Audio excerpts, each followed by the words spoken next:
قرآن مجید کی عظمت یہ ہے کہ اس میں اللہ تعالیٰ نے محض ان ہستیوں کا ذکر نہیں کیا جو منصب نبوت پر فائز تھیں، بلکہ 3 ایسی نفوس قدسیہ کا بھی تذکرہ فرمایا جنہیں نبی نہیں بنایا گیا مگر ان کے کمالات اور عظمت کو بیان کیا۔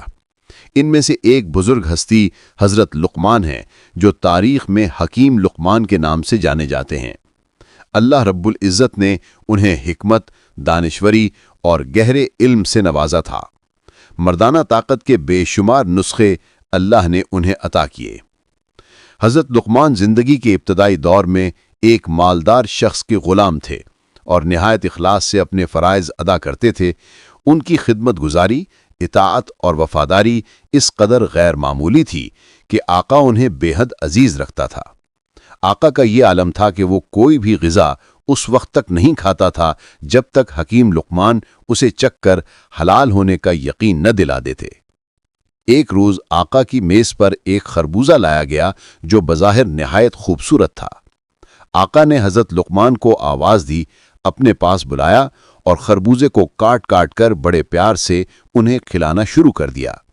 حکیم صاحب خوش دلی سے کھاتے رہے اور آقا ان کی مسکراہٹ دیکھ کر اور بھی زیادہ ٹکڑے ان کی طرف بڑھاتا گیا۔ جب آخری ٹکڑا بچا تو آقا نے اسے 2 حصوں میں تقسیم کیا، ایک حصہ حکیم لقمان کو دیا اور دوسرا خود چکھا۔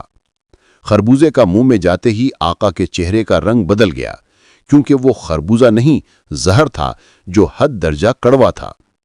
آقا نے فوراً اسے باہر پھینک دیا اور لقمان کے صبر پر حیران رہ گیا۔ آقا نے تعجب سے پوچھا کہ تم اتنی کڑوی شہ مزے لے لے کر کیسے کھاتے رہے؟ تم مجھے بتا دیتے، میں تمہیں تکلیف نہ دیتا۔ حضرت لقمان نے مسکرا کر نہایت ادب سے جواب دیا، اے میرے مہربان آقا، اس کی 2 وجوہات تھیں۔ اول یہ کہ میں آپ کی خوشی کو برقرار رکھنا چاہتا تھا۔ آپ کی مسرت میرے لیے خربوزے کی مٹھاس سے زیادہ تھی۔ دوم یہ کہ میں نے آج تک آپ کے دسترخوان سے ہزاروں شیریں نعمتیں کھائی ہیں۔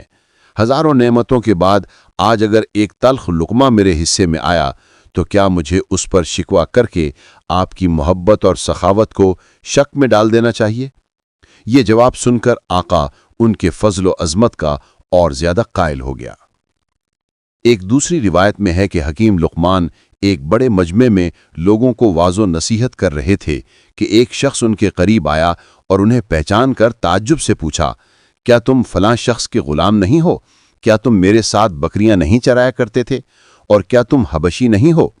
حضرت لقمان نے تمام سوالوں کا جواب اسبات میں دیا۔ اس شخص نے حیرت زدہ ہو کر پوچھا، پھر کیا وجہ ہے کہ آج لوگ اتنی بڑی تعداد میں جمع ہیں اور تمہاری باتیں بڑے ذوق و شوق سے سنتے ہیں؟ تمہاری شہرت اور عظمت کا یہ راز کیا ہے؟ حکیم لقمان نے مسکرا کر اس شخص کو مخاطب کیا اور محبت بھرے انداز میں فرمایا، برادر عزیز، اگر تم بھی ان باتوں پر عمل کرنے لگو جو میں نے اپنا لی ہیں تو تم بھی میری طرح ہو جاؤ گے۔ پھر انہوں نے 10 بنیادی اصول بیان فرمائے جو ان کی حکمت کا نچوڑ تھے۔ نگاہ کو حیا سے آراستہ رکھنا، یعنی حرام چیزوں کو نہ دیکھنا، زبان کو فضول گوئی سے باز رکھنا، یعنی بیہودہ باتوں سے روکنا، معاملات کو حلال رکھنا، یعنی مال کو پاکیزہ کرنا، شرمگاہ کی حفاظت کرنا، سچ کو اپنا شعار بنانا، یعنی ہمیشہ سچ بولنا، وعدوں کی پاسداری کرنا، یعنی وعدے پورے کرنا، مہمان کا اکرام کرنا، پڑوسی کا خیال رکھنا، دنیا کے بیکار کاموں کو ترک کر دینا۔ دل اور زبان کی اہمیت۔ حضرت خالد ربیع کے مطابق ایک بار ان کے آقا نے ان سے سب سے بہترین عضو لانے کی فرمائش کی۔ حکیم لقمان ایک بکری ذبح کر کے اس کا قلب یعنی دل اور لسان یعنی زبان نکال کر پیش کر دیے۔ کچھ دن بعد مالک نے سب سے بدترین عضو لانے کا حکم دیا۔ حکیم لقمان نے پھر سے وہی دل اور زبان پیش کر دی۔ مالک نے اس تکرار پر حیرت کا اظہار کیا تو حکیم لقمان نے اپنے حکمتانہ انداز میں جواب دیا، اے میرے مہربان آقا، اس کی 2 وجوہات تھیں۔ اول یہ کہ میں آپ کی خوشی کو برقرار رکھنا چاہتا تھا۔ آپ کی مسرت میرے لیے خربوزے کی مٹھاس سے زیادہ تھی، اور آپ نے فرمایا اللہ کے ساتھ کسی کو شریک نہ کرنا، یقیناً شرک بہت بڑا ظلم ہے۔ اللہ نے والدین کے ساتھ حسن سلوک کی تاکید کی، خصوصاً ماں کے حقوق کی طرف اشارہ فرمایا۔ فرمایا بیٹا اگر کوئی عمل رائی کے دانے کے برابر بھی ہو اور کسی بھی جگہ چاہے وہ زمین و آسمان ہو یا چٹان میں چھپا ہو اللہ اسے سامنے لے آئے گا۔ بلا شبہ وہ باریک سے باریک چیز کا بھی علم رکھتا ہے۔ نماز کی پابندی رکھنا، لوگوں کو اچھے کاموں کا حکم دینا اور برے کاموں سے روکتے رہنا اور مصیبتوں پر صبر سے کام لینا، غرور اور تکبر سے کام نہ لینا، لوگوں سے منہ نہ پھیرنا اور زمین پر اکڑ کر نہ چلنا، کیونکہ اللہ تعالیٰ شیخی خورے اور مغرور شخص کو ناپسند فرماتا ہے۔